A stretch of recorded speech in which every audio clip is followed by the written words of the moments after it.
psicologia sempre está à procura de novas formas e veículos para dialogar com a sociedade. E nessa tarefa, a arte sempre acaba assumindo um lugar importante. É o caso do cinema. Cinema e psicologia, o diálogo de duas áreas que, cada qual à sua maneira, buscam conhecer a natureza humana. Diversidade está no ar.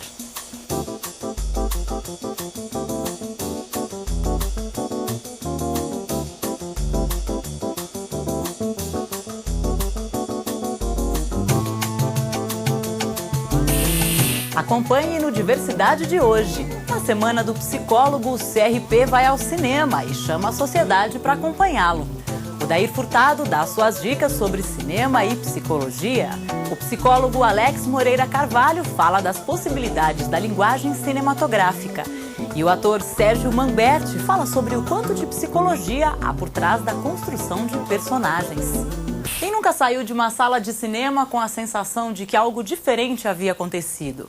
Aquela sensação de sair transformado por uma obra de arte. Responda rápido, que filme mudou a sua vida? Todos os filmes do Almodóvar mexem bastante. Escafandra e a Borboleta eu achei muito bonito.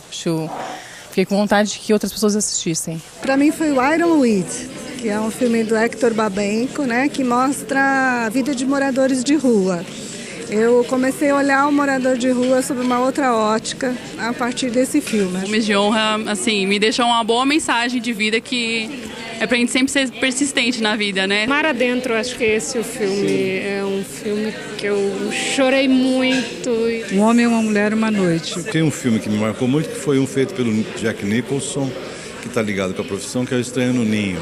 Cinema Paradiso. Por quê? Porque tem uma magia, recupera história, se passa num lugar maravilhoso, num momento lindo. É esse. Olá, amigos. Noel Rosa tem uma letra em que ele fala: o cinema falado é o grande culpado da transformação. Ele já estava, naquele momento, falando da importância do cinema nas nossas vidas. O Roland Barthes é um semiólogo francês e escreve um texto lindíssimo em que ele fala do significado de assistir a um filme. Estar sentado numa sala e de repente se dar conta do que é a magia do cinema. Olhar para o tubo de luz e ir acompanhando o tubo de luz até olhar o foco de projeção. E depois sair do cinema, tendo assistido ao filme. Ele diz assim: é impossível conversar sobre o filme naquele momento, opinar sobre o filme. Ele prefere andar um pouco pela cidade, caminhar um tempo, para depois conversar e discutir o filme. Talvez procurando um bom lugar para tomar um bom vinho. O cinema costuma falar sobre ele mesmo. O Truffaut tem um filme, Noite Americana. Aliás, Noite Americana é o termo utilizado para você fazer uma noite durante o dia. Tá? Você faz isso através de um truque cinematográfico. E isso dá conta de como trabalhar ali os bastidores de uma filmagem. Cinema Paradiso é outro que fala dessa magia do cinema. Como numa pequena vila italiana, a população vai para a praça para assistir ao filme. Como chega o cinema naquela cidade. O Woody Allen, Rosa Púrpura do Cairo, fala do sonhar acordado, de como o filme, como aquelas imagens me levam para um outro momento. E como numa situação que é uma situação crítica, o cinema me ajuda a quebrar este ritmo. Bem, isso é um bom assunto para a psicologia, um bom assunto para a psicanálise. Há um livro chamado Psicanálise e Cinema, e há um texto ali do Félix Guattari que merece ser conferido. E para uma aventura, que é uma aventura intelectual de maior peso, veja Gilles Deleuze, Imagem e Ação. Ele ali trabalha todo o significado do cinema, tá? De um ponto de vista filosófico, que também vale a pena conferir. Uma perguntinha para você. Qual o filme que mudou a sua vida?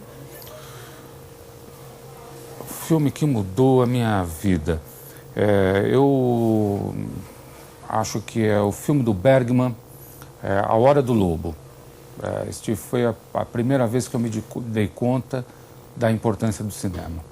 27 de agosto, Dia do Psicólogo. Este ano, o Conselho Regional de Psicologia de São Paulo pensou em uma maneira diferente de comemorar a data. Foram várias sessões de cinema na capital e em cidades do interior paulista, em que a sociedade foi convidada para discutir sobre cinema, sobre psicologia e sobre questões importantes que movem essas duas áreas do gênio humano. Nós optamos por desenvolver uma série de atividades em que a sociedade pudesse participar dos debates junto com os psicólogos. E a metodologia que nós adotamos para isso foi uma experiência que nós já desenvolvemos no Conselho desde 1999, que é o Videoclube, um projeto que a gente exibe filmes e convida psicólogos e não psicólogos para o debate.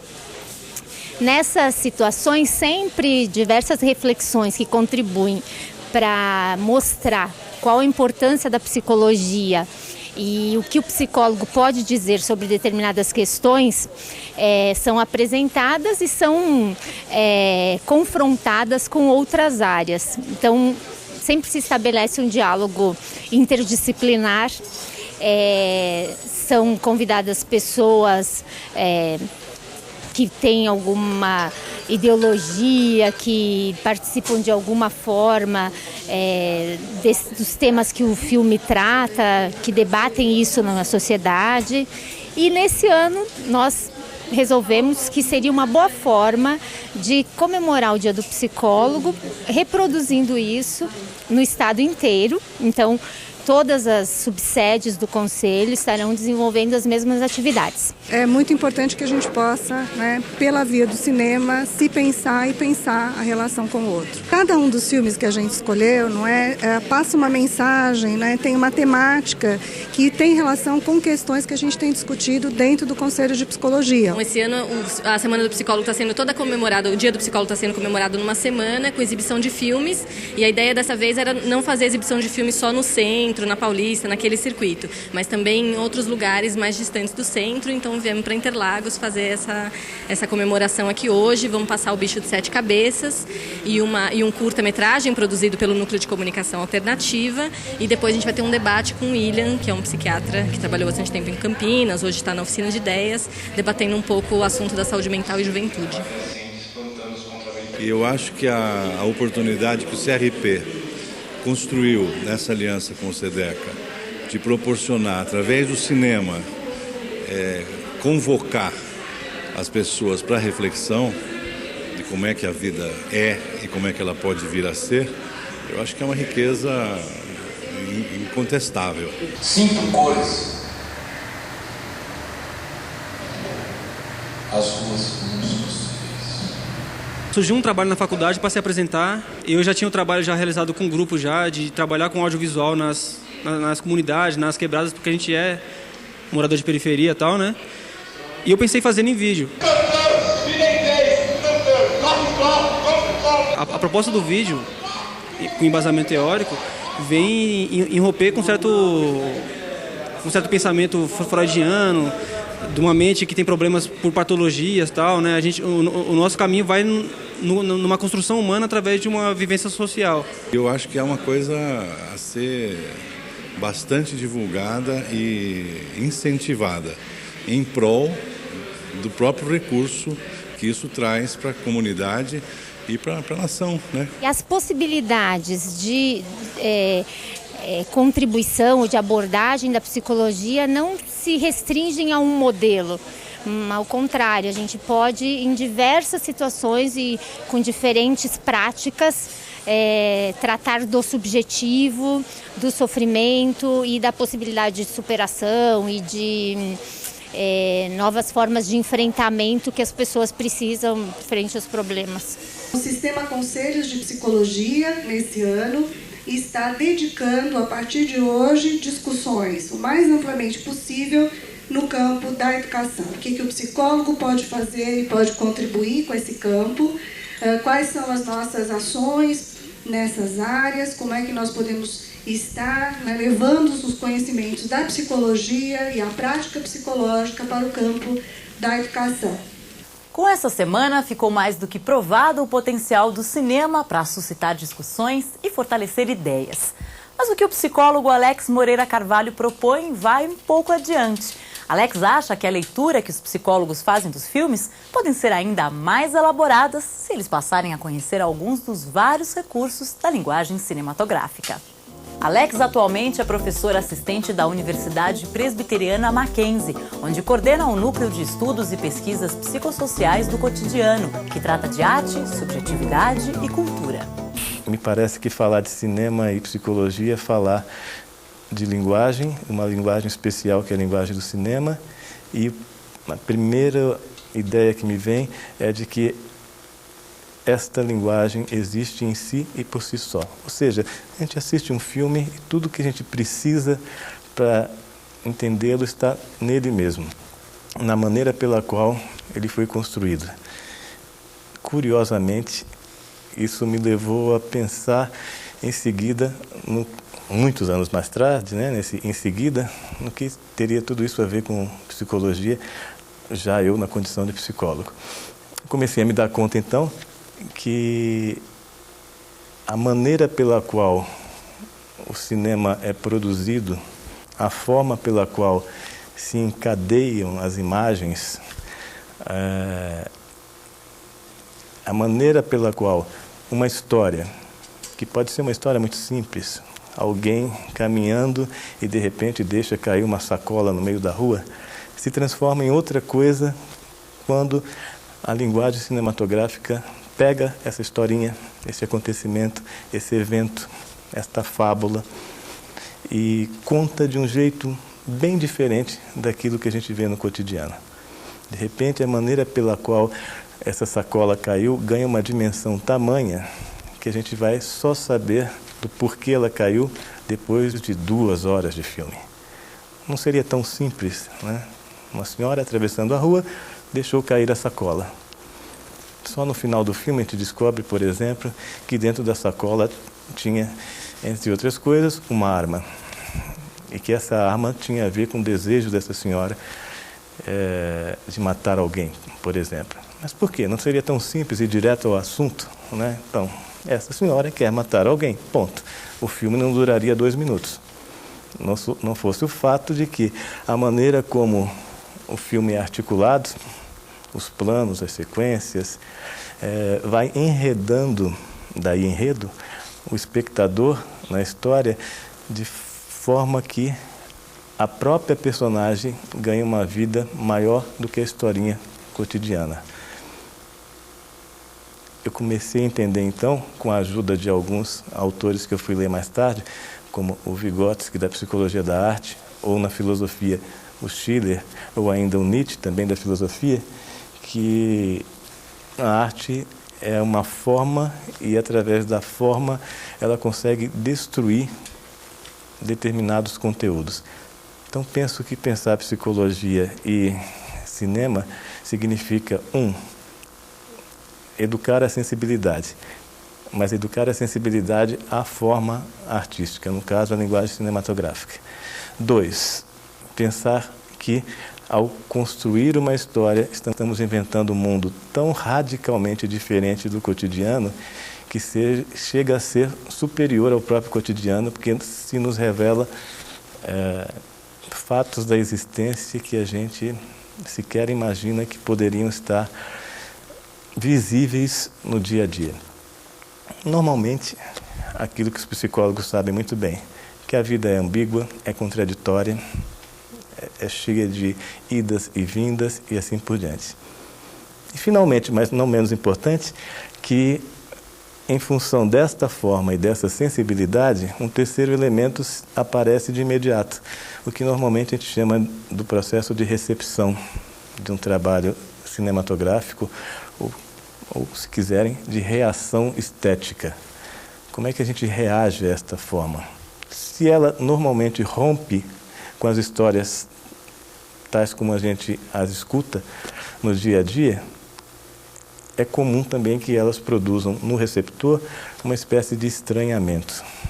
Agora, quando a maneira pela qual uma história é contada tira o tapete do nosso chão, quando ela nos produz um mal-estar súbito ou alguma coisa do gênero, quando ela chega a produzir isso que eu estou chamando genericamente de estranhamento, aí sim, poderíamos falar do efeito psicológico de uma obra. Ou seja, ela mexe de tal maneira com os nossos sentimentos que a gente tende a, imediatamente depois, reelaborar o que a gente pensa a respeito de um determinado evento, fenômeno, história, assim por diante. Esta capacidade que a arte em geral e o cinema em particular tem de desestabilizar o espectador só é possível, a meu ver, em função da maneira pela qual o artista compõe isso que a gente chama de estrutura da linguagem, no caso da linguagem cinematográfica. Além dessa semana cinematográfica, o CRP comemorou o Dia do Psicólogo de outras maneiras. Uma delas foi o lançamento de uma série de cartões postais com a reprodução dos cartazes das principais campanhas lançadas pelo Conselho.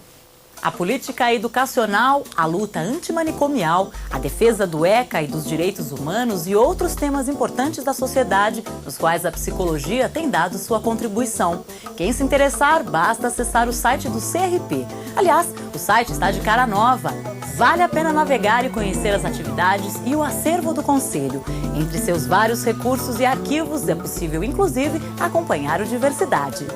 Um dos principais pilares do cinema é a arte da interpretação.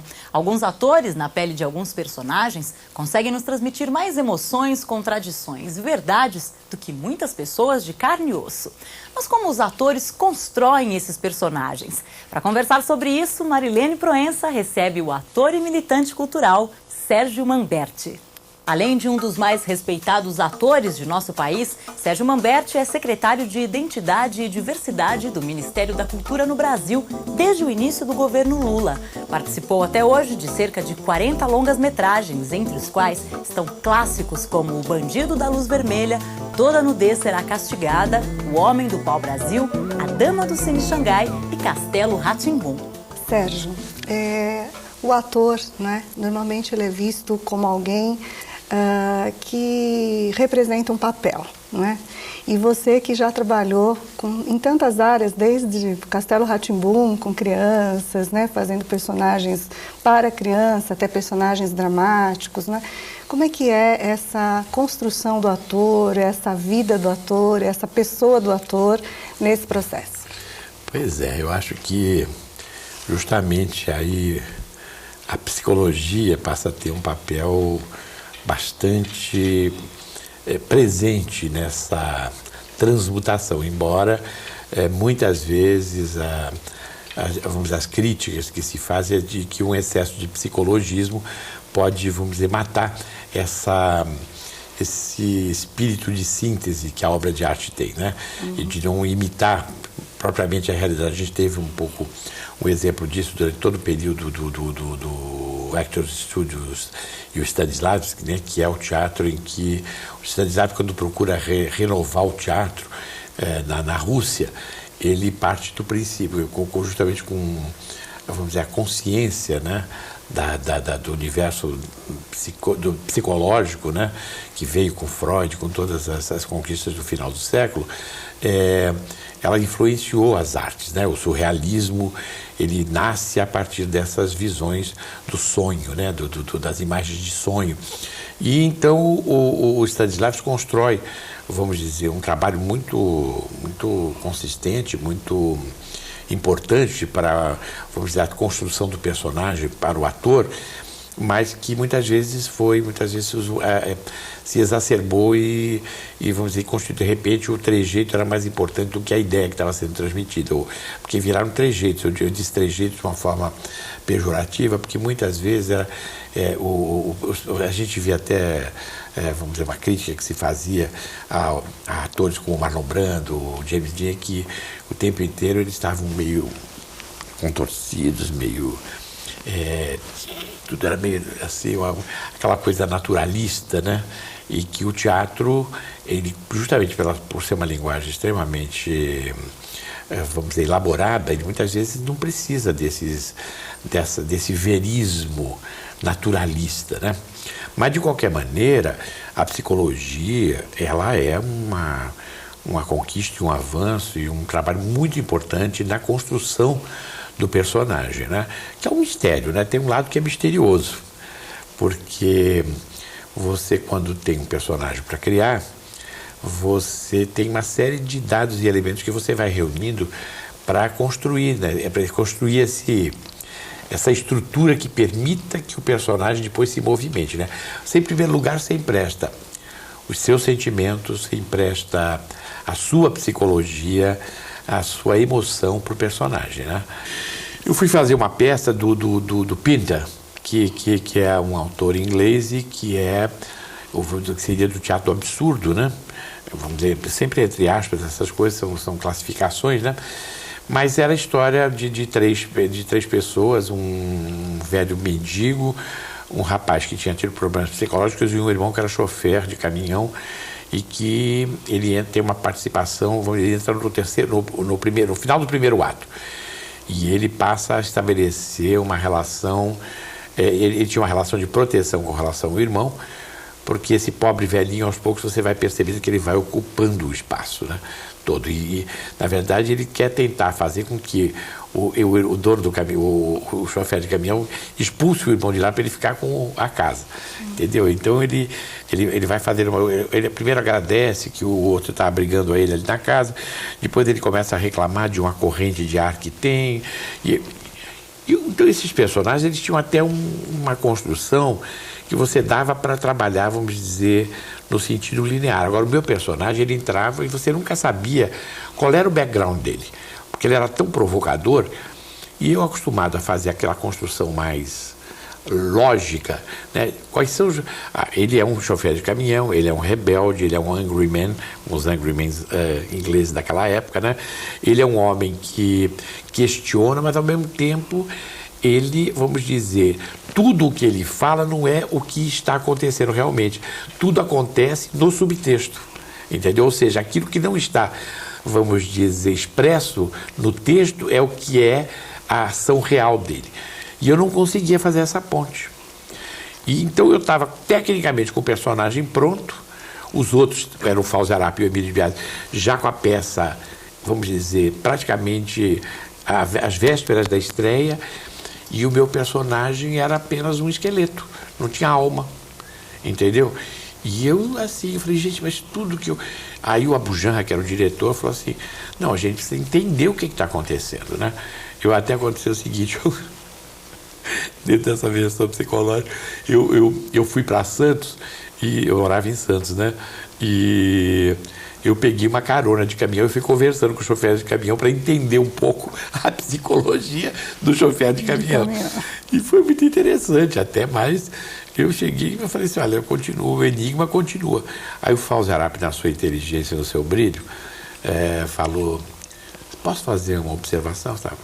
Sérgio, olha, quando o espectador pegar o texto do programa e olhar assim, ó, Sérgio Mamberti faz o Mickey, de cara, você já é o Mickey. Então, você não precisa fazer um esforço para fazer o Mickey, porque a plateia já te aceitou como Mickey. Entendeu? Ela já sabe que é você que vai fazer o Mickey. Então, você tem que partir daí. Eu falei, ai, Fauzi, pelo amor de Deus, isso é tão elementar, né? Ele falou assim, mas é justamente por ser elementar e óbvio, é o que está faltando para você. Mas o que você está sugerindo? Que você construa o Mickey a partir de você. Você está fazendo o Mickey com uma imagem de fora de você, você jamais vai entender o Mickey. Você tem que emprestar a sua experiência, a sua psicologia para o Mickey e entender como é que o Mickey se comportaria nessa situação. Então, a ideia era limpar tudo que tinha sido feito antes em termos de interpretação e os outros já caminhando na interpretação e você fazer isso de novo como se você estivesse lendo o texto pela primeira vez, entendeu? E aí foi acontecendo isso. O começo ficou branco, né? ficou aquela coisa, os atores me olhavam como que diziam assim, meu Deus, o que é isso? Porque eles já estavam no processo adiantado de construção do personagem. De repente, num determinado momento, eu entendi o personagem e trouxe ele para mim. A partir daquele momento, o personagem ganhou vida. É como se, como disse, baixou o personagem, como a gente fala em teatro, né? E aí, a partir disso, eu construí e foi... Era o terceiro ano de carreira, o personagem que eu ganhei todos os prêmios, o personagem que me fez entender o que era o trabalho de interpretação. Isso graças ao Abu Janra, aos meus colegas e particularmente ao Fauzi Arap, né? Com a sua, vamos dizer, objetividade. É um grandíssimo ator, é um grande diretor, um grande autor, né? Então isso me ajudou muito a entender o processo de criação. Então o processo de criação ele passa por vários momentos, onde os aspectos psicológicos passam a ser importantes. E aí eu quero me reportar a todo o trabalho que nós fizemos de questionamento no final da década de 60 com relação ao teatro. Pode dizer, o teatro está morto, viva o teatro, entendeu? Que foram todas as pesquisas que nós fizemos a partir dos laboratórios. Os da oficina foram sérios e tudo, mas os laboratórios que se estabeleceram no sentido de você, vamos dizer, se livrar de uma certa maneira dessa construção, muitas vezes apenas intelectual, para fazer com que a sua experiência passe a valer também de forma decisiva na elaboração e na construção do personagem, né? A íntegra dessa entrevista você pode acompanhar pelo site do CRP. Nosso programa não podia terminar sem antes desejar a todos os psicólogos do país os nossos parabéns. Diversidade tem o orgulho de tratar de uma das áreas de conhecimento mais comprometidas na construção de uma sociedade mais justa. Nos vemos em nossa próxima edição. Tchau, até lá!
Mas uma pergunta para vocês, tem algum filme que tenha mexido muito com a sua vida? Filme? Eu tenho, mas agora sim eu não... E você? Homens de Honra, assim, me deixou uma boa mensagem de vida que é pra gente sempre ser persistente na vida, né? Sem nada... Não deixar nada bater. É isso que é uma boa mensagem que me deixou. Não que mudou minha vida, mas é uma ótima mensagem pra vida. Legal. Tá bom? Obrigado.